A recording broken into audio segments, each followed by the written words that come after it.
if you haven't learned to wield the power of earning money or like just money in general, it's going to go to waste. People are going to get lazy, and it's going to just be not a good outcome for your family or whoever. What's up, everybody? I'm your host, Chris Naugle, and welcome back to the show. Today, we're going to talk about opportunities and we're going to talk about marketing. And you know what? The two of them go hand in foot. But my guest, Eric Siu, and his company are the two that are going to definitely tell you what his plans are and also how you could actually get there. You know, I love talking to people that see the opportunity coming in this next market fallout. And, you know, offline, Eric and I were talking a little bit about his digital marketing company and some of the things he was doing. And he's like, I'm going to be looking for some opportunities at a bargain. And that's going to be a really fun topic today. But let me just kind of give you a little bit of a background. So his digital marketing agency, Single Grain, is pretty phenomenal, and he's been running that, but he's consulted with so many huge companies. And I got to just name off a few of them here. We got Salesforce, we got Lyft, we got Drift, we got Amazon, Airbnb, Uber, Intuit. There's so many more here, but like that's the scope of the work he does. So Eric, welcome to the show. Yeah, appreciate you having me here, Chris.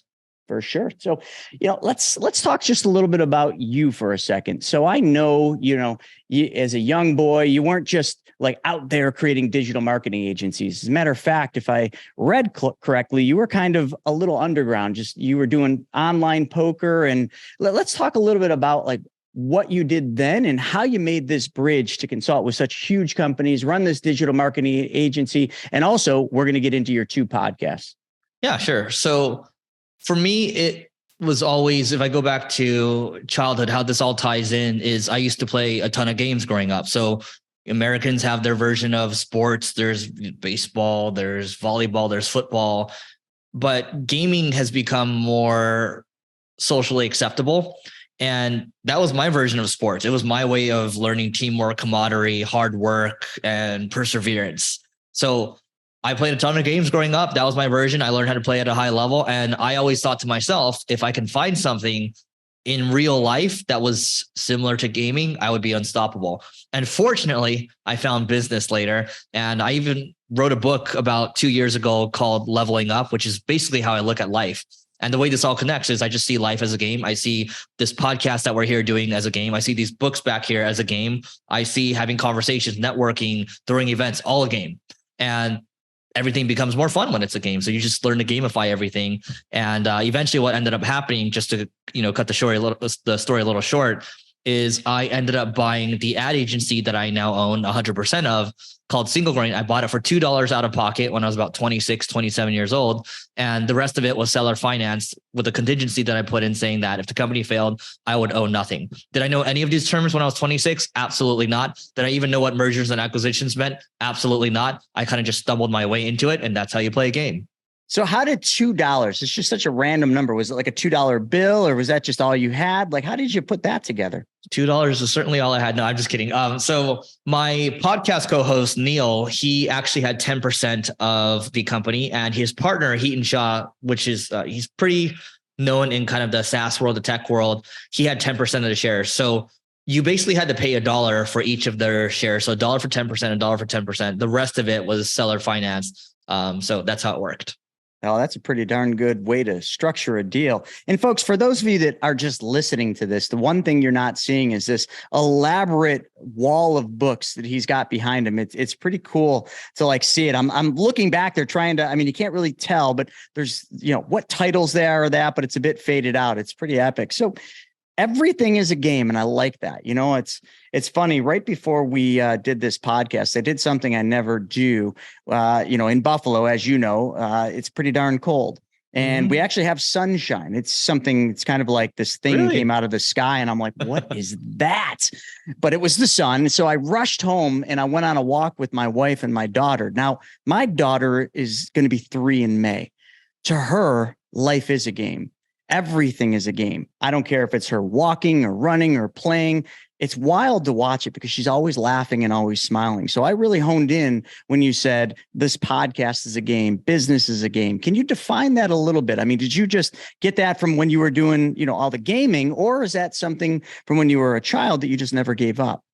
Yeah. So the reason I say everything is a game is because there's certain levels to everything. So when I first started podcasting, maybe 10, 11 years ago or so, the game there was, okay, how am I going to get these guests onto the pod? What's the angle to get someone interested? Well, the angle for me is like, okay, level one is get one person that had kind of a biggish name and then tell the other 9 people that I have this person coming on and they would be the next couple of guests, and it fed to their ego. But had I just said, hey, come on my podcast just cause, that probably wouldn't have been enough. So like there's an angle there. And then if you want to get to the next level is like, okay, the podcast needs to grow to a certain level of downloads. And that will then allow me to unlock the next level where I can bring in bigger guests and vice versa. And so whatever it is that you're doing, let's say ad agencies, for example, I've been doing this. I've had this for about 9 years now, running this company, right? In the very beginning, I had no idea how to run a business. And so the game there was, how do you learn how to take over a company, win the people over, and then get them to all align on one vision to march forward? And here's the thing, I didn't get them to align. Therefore, after the first year, I made the company go from bad to worse, and we dropped all the way down to 1 employee. And then I had to really figure things out. And so sometimes that's how it is. You might get to level 2 or 3, and then you drop down and you have to, keep fighting. And as long as you're in the game, you can't really lose. So, those are just a couple of examples. No, I think it's great. So let's talk a little bit about the podcast. Now, this podcast, Money School, has been around for about 5 years. And, I've always been very consistent about getting guests on, but I've never played the game. And I should have, because, now we've got hundreds of thousands of downloads and it's a pretty well, watched podcast.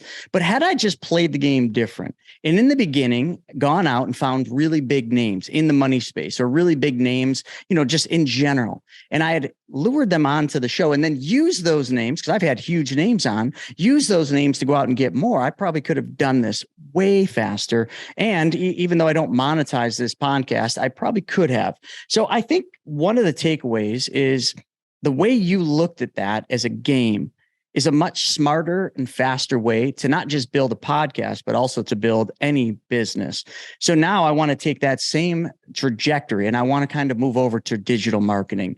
So, Eric, we've got our whole on-staff marketing team. I've been doing this a long time. And one of the things that I remember early on is hiring a lot of marketing agencies to do this or that. And they all promised the sun, the star, the moon, and they promised that, that it was going to go to the moon. And none of them ever achieved that. So I got a really sour taste in my mouth for digital marketing agencies because I just always felt like they wanted the retainer and then I got nothing back in return and it was always my fault. Like, how do you feel about the industry that you're in and like where it's going now? And let me go one other thing too, with this economic cycle that we're about to enter, the recession, whatever you want to call it. I mean, I understand why we're going there, but businesses are going to struggle. And there's so many digital marketing agencies out there, probably many of those that I just mentioned, that are going to fall by the wayside because they didn't serve their client. They didn't have a culture and they didn't know how to keep their employees. They just pay them and they think that's enough. So what do you have to say about your industry and the next phase or this next cycle of what's going to happen? Yeah. So first on the industry itself, you are correct. Service businesses, they have a history of, especially in digital marketing, have a history of over promising and under delivering. And it happens over and over. I mean, I hate marketing agencies and I used to work in tech. I used to make fun of all the marketing agencies. And so you might ask, why did you even take over this company? And the reasons was kind of more of something to prove to myself that if I could save a failing agency, I think I could do anything. And that very much wasn't the case for the first year. And then we're able to kind of turn it around by hiring, amazing people. Now, when I look at that, talking about how we have a history of not delivering results, well, that's actually a very big opportunity too. Huge opportunity. Yeah. And so it's just a matter of, it's very simple. It's a very simple business. You bring new ideas to the table and you do a good job and you bring new ideas to the table and you just keep doing a good job and it keeps repeating. It's kind of like when you have a SaaS business too, as long as you keep delivering, you're going to be able to win more seats, bigger contracts, upsells, cross sells, whatever it is exactly. And I used to hate the marketing agency business until I realized that the grass is greener where you water it. I used to try to do SaaS. I tried to do all these other things, and those could have been great businesses on their own. But as long as you stay focused on one area, I'm talking about myself, the sky's the limit. Because with agencies, I don't know if you know this, maybe I'll just ask you right now, if you're an agency and let's say you're doing $1 million or $2 million in profit a year, what do you think the multiple would be on a type of business? Like if you were to sell the business, what do you think the multiple would be? I don't know. In a marketing agency, if it's a SaaS, probably 3 to 5 times. Okay. And you're talking on profit, right? Yeah. Okay. And let's say it's just a marketing agency. I don't even know. I guess I haven't really looked at those industries. 2 times. Okay. 2 to 3. So yeah, 2 to 4 times. Okay. Now here's the kicker. Pre 2022, let's call it, when everything started to crash down, agencies that are doing 5 million in EBITDA or higher would command a 15 to 20x multiple. Holy crap. Now in that situation, you're dealing with private equity buyers, you're dealing with, private equity, these large agency holding companies. Point being is you can make a lot. And I have a lot of friends that have made a lot doing this as well. And they 8-figure agencies, some are doing 9 figures or so. And I have a close friend, his agency recently, the offer was $450 million. He decided not to sell. Okay. So my point of saying all this is that the opportunity vehicle that I'm sitting in right now, the agency business, I used to hate it until I started to understand it a lot more. I'm like, whoa, I just keep doing this. And as long as I'm in the game, like I can't really die. And you keep building enterprise value, or you can keep cash flowing the business. You can sell it when you want to do it. So it's actually a great business. I think a lot of us just early entrepreneurs tend to get shiny object syndrome. And what ends up happening is they end up growing a bunch of things to very subpar results. Yeah, I would completely agree with that. And I think the big thing is just being honest with the client and the customer, just let them know what the expectations are. I know a lot of people that want to hire a digital marketing agency. They don't have the first idea of what they need to do to drive sales. And they go in with these false pretenses, these false ideas of how successful it's going to be. And I think, one thing that I think a lot of digital marketing agencies don't do is they just play into that FOMO, if you will, and that excitement. But sometimes I think it's just like, okay, let's take 2 steps back, to really assess what's going on so that you can take 3 to 5 steps forward, in your business. And I think that would be helpful for a lot of them, just to put them in that place so they understand what's going on, how to build it, and how to properly do marketing and build funnels and drive traffic to them. But I mean, clearly you've got it right. I mean, come on, you wouldn't have attracted the people like Lyft and Uber and all these other huge companies that you've consulted. But remember back when you were talking about gamification and with the podcast, bringing a big name on, leveraging that to get more big names. Did you do the same thing with the big names that you've consulted with? Yeah. So I'll cover both. I'll cover the podcast first. So just to set the record straight on the podcast. So there's 2 podcasts right now. One's Leveling Up. The other one's Marketing School. Marketing School gets close to 2 million downloads a month right now. The Leveling Up one's probably closer to 50 or 60,000. Now, here's the kicker. Leveling Up, I started about 10 years ago. And when I first started doing it, it was more of like an entrepreneurial, like marketing podcast. After the first year, I was only getting 9 downloads a day. And I was spending about 6 hours a week on it while I was trying to save Single Grain, by the way, and which is the ad agency. The second year, same thing, but I was only getting 30 downloads a day. And so you have to ask yourself, like, my mom would have been like, what are you doing with your life? Like, what are you doing? You're so pathetic. But I kept going. And what started to compound us over time was the quality of the episodes got better, but also we found some nice promotion channels, and we grew our email list as well. So everything started to compound. And then eventually that led to me starting the Marketing School podcast with my co-host. And then that compounded as well. So that's the first piece of it in terms of how we grew the podcast. And I'm happy to talk about podcast growth as well. On the agency side, kind of similar story here. It's when I took over Single Grain, our blog was only getting about 3,000 to 4,000 visits a month. And then we eventually high pointed it to about 500,000 visits a month or so. But that's through the slow, methodical, boring process of SEO. And that took maybe 3 to 4 years of even to get to the first 100,000 a month. But through that, we're able to drive a lot of leads. And through the leads, we do good work for them. That leads to other referrals. And when you do good work for clients, here's the other kicker. Some of those clients will leave and go to other companies, and they will pull you with them. And so that flywheel keeps going. And eventually what happens is all of your leads that used to be 100% inbound, 50% of them or so become referrals, and the other 50% are more inbound. Your real estate business lives and dies by the network and the connections that you make. I mean, after all, your network, well, it's your net worth. That's what you always heard, right? If that's an area where you desire improvement, well, Private Money Club is for you. PMC saves you precious time and money by bringing the real estate world, well, right to you, right in the palm of your hand. So get in on the action like so many others have by going to privatemoneyclub.com and sign up. That's really cool. And another interesting thing, and I like how you mentioned that about the podcast and bringing it. I'm thinking, okay, I got a couple 100,000 downloads. I'm like, wow, I'm a fairly big sized podcast. And in grand scheme of all the podcasts out there, it is. Yeah. But you're cranking out millions of downloads, which is phenomenal and very difficult to do. So if I may just dive into some, I guess myths in the marketing world, and really which would play to social media marketing and also podcasts. I think a lot of people out there think that the number of viewers you have on your social media is everything. And as you know, on Instagram and TikTok, there's a million people marketing to you every single day to pay to get more views and more subscribers and everything else. And I want to hear your take on this. I am completely against that. I love organic growth. It's very slow. YouTube has been my absolute best channel. And, I just peaked over 20,000 subscribers, but those 20,000 are loyal as the day is long. And I get more business out of YouTube than anything else.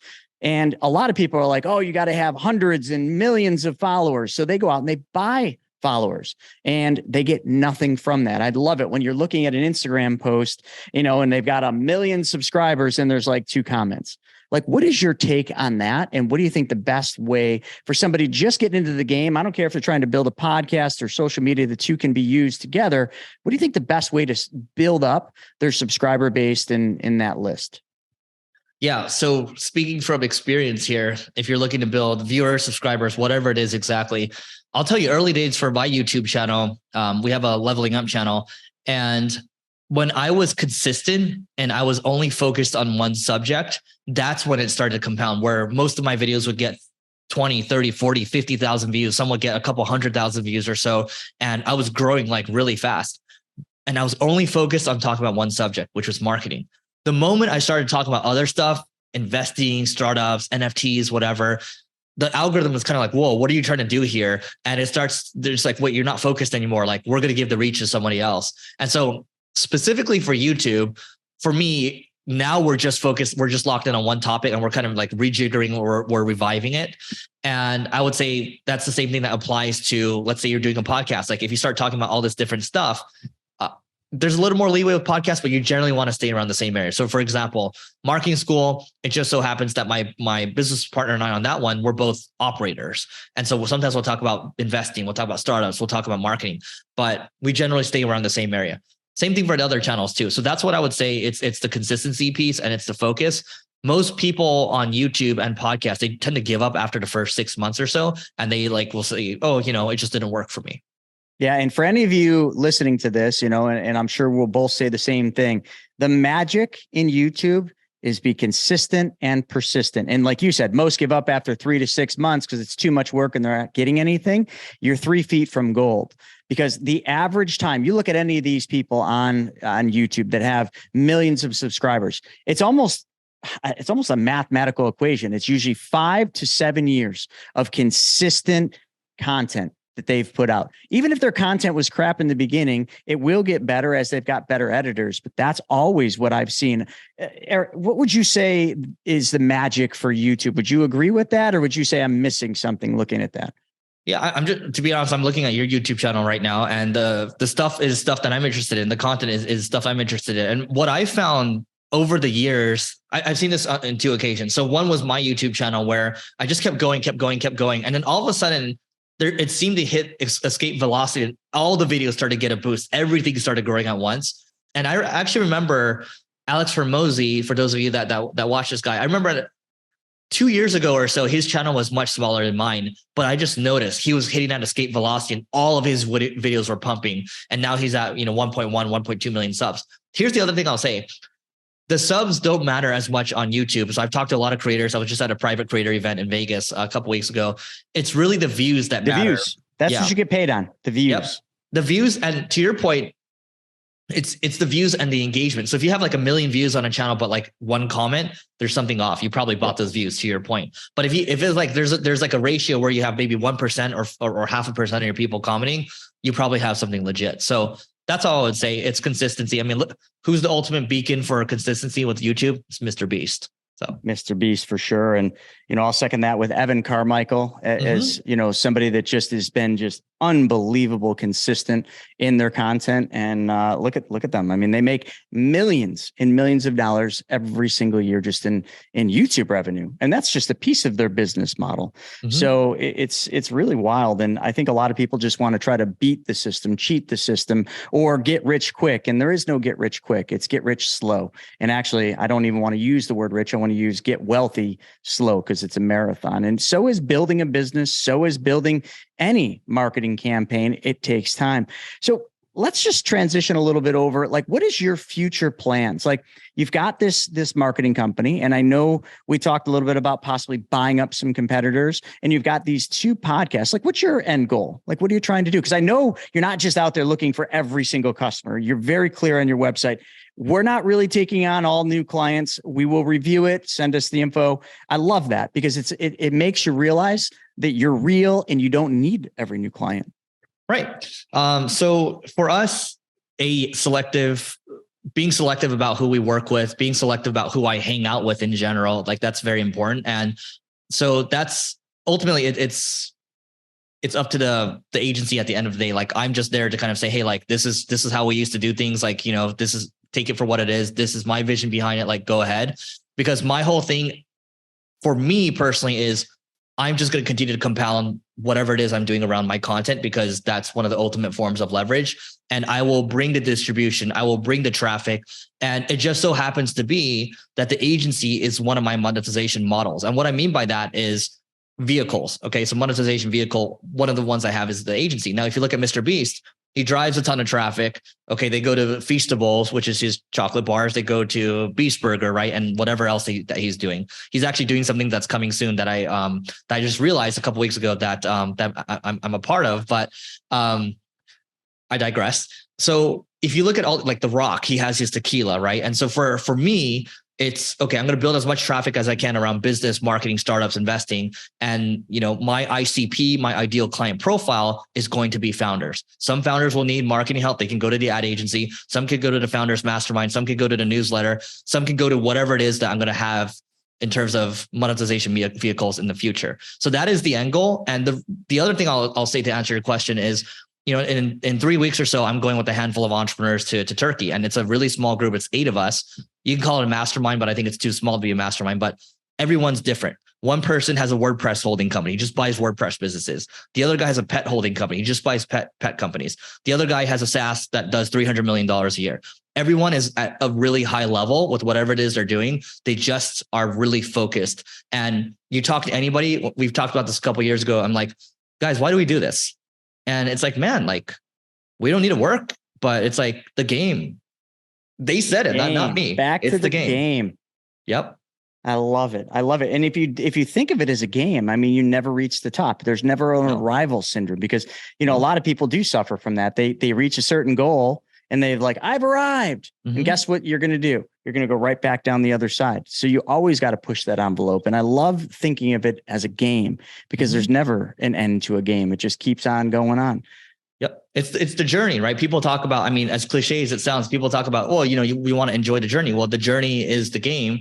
And then when you die, it's like, well, you might say, oh my God, I own all these assets or whatever, but like, no, you're dead. You don't really own anything. And so like, the end game, I would say, is you've had so much fun and you've donated all of it at the end of it. And that's Absolutely. That. Like, you're not trying to leave it to, at least for me, I'm not trying to leave it to legacy, because I know that money that isn't unearned is going to be squandered. And so if you haven't learned to wield the power of earning money, or like just money in general, like it's going to go to waste. People are going to get lazy, and it's going to just be not a good outcome for your family or whoever it is that inherits it. So, Eric, I think that's really important that you brought that up. This is the Money School podcast, and I talk about this all the time.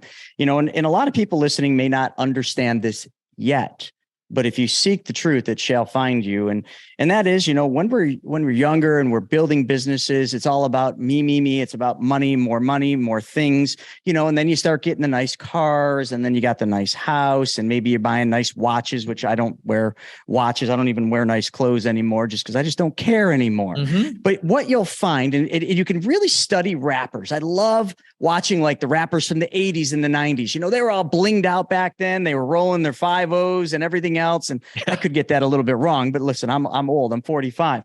And then all of a sudden, if you look at them now, totally different game. Mm-hmm.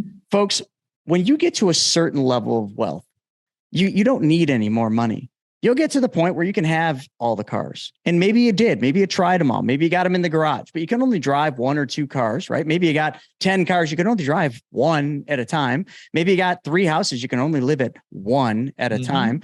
And then life changes and you start realizing there's something that'll happen. Maybe it's a child or something else where you start realizing that life isn't about things.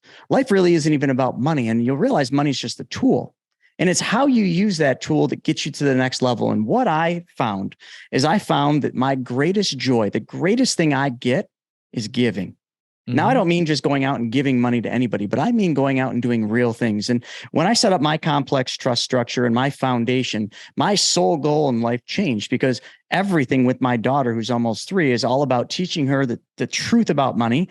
And then someday she'll just own and operate and run the trust and the foundation, and she'll just figure out how to do good in the world and give. And you all know this. Zig Ziglar said it best. You'll get all you want in life if you just help enough people get what they want. And I think that's what you were saying. It was interesting that, you held up, there's no watch. Like, we don't need watches. We don't need fancy suits. We don't even need fancy cars to be so fulfilled in life. And that doesn't mean that just because we've reached this level, Eric and I, that we don't want more. Heck, I want to keep building. I want to build companies that I sell for hundreds of millions of dollars. But when I get the hundreds of millions, that's the difference. I don't want $100 million so I can go buy a jet or another car. I want $100 million so I can go change and help more people solve their problems. It's a whole different game. One thing, Chris, I think that's well said. One thing you triggered in my mind was this whole concept of wealth. And what I've learned, I used to think wealth is, it's assets, it's time or whatever. But the reality is that wealth is actually knowledge. There's one thing that outlives the concept of money or Bitcoin or your physical things or even you and me. It's knowledge, and knowledge continues to compound over time. It will compound forever, basically. And the thing is, knowledge is actually compounding even faster now. And the reason I say that is because I taught a class at USC last week. You talked about the rappers for a second. So, there's one kid in class. He's 20 years old. He's doing $2 million a year in his construction business. That's one kid. The other kid is doing $1 million in ARR, so annual recurring revenue, for his software business. These kids are 20 years old. Okay. Mm-hmm. And then the other person has an e-commerce store. And then after class, this linebacker that plays for USC right now came up to me and he started talking about investing with me. And I was like, have you talked to Ndamukong Suh, who is, he knows Warren Buffett, right? One of the big, I think he plays defensive tackle or something. Point is, to your point, everyone's getting a lot smarter. And I think there's a very good chance your daughter, when she's 5, 6, 7 years old, she can probably start $1 million plus business on her own with limited or no help from you. And so knowledge is compounding faster. Knowledge is what wealth is. I totally agree. And, not long ago, I did a TEDx talk. And when I was thinking about what do I do this TEDx talk on? I wanted to do it on money, but I just one night sat down and I started writing a letter to my daughter about the laws of wealth and the different things she needs to know. And the laws of wealth aren't investing strategies.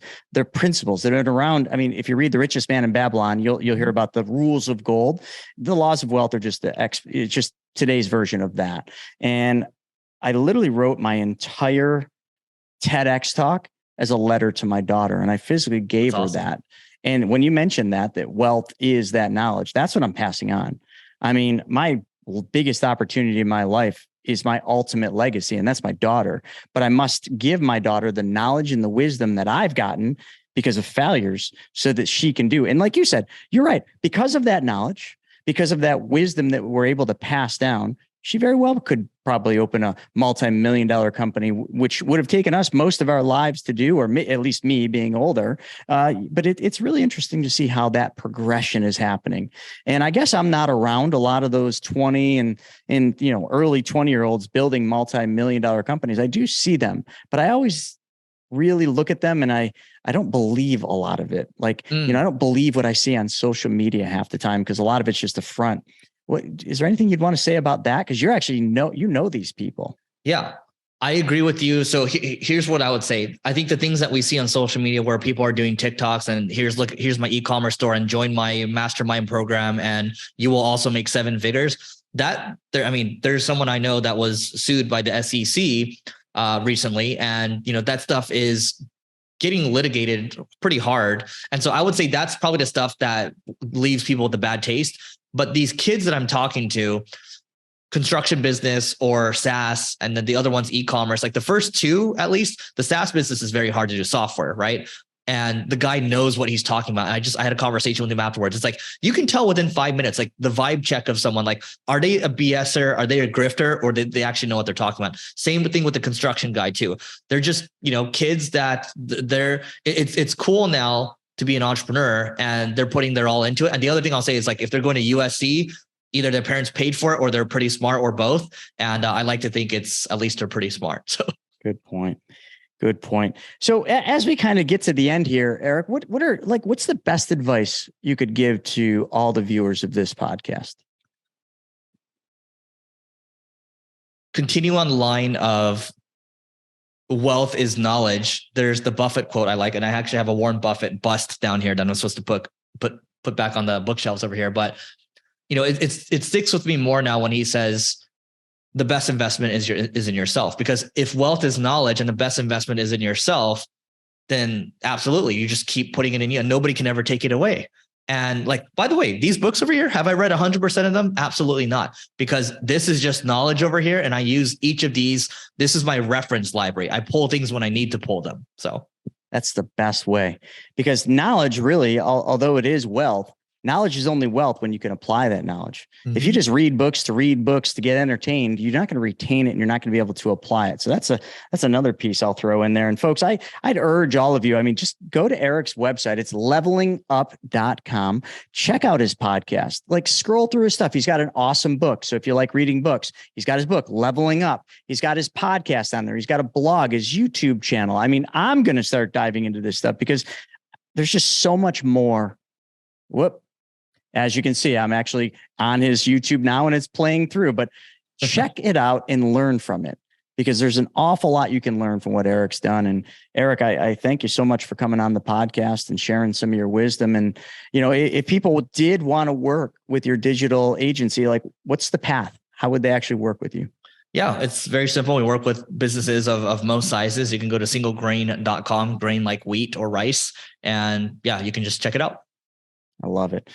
Well, folks, you've heard it right there. We bring different guests on this show to give you the knowledge. But even this, when we talk about marketing, it all comes back to wealth. You need to determine what wealth is to you. And you also need to go out there, seek the knowledge that you need right now and apply that knowledge to get you where you want to live your perfect day. So folks, thanks for joining us for another episode of the Money School podcast. And Eric, thank you for your time. Thanks for having me.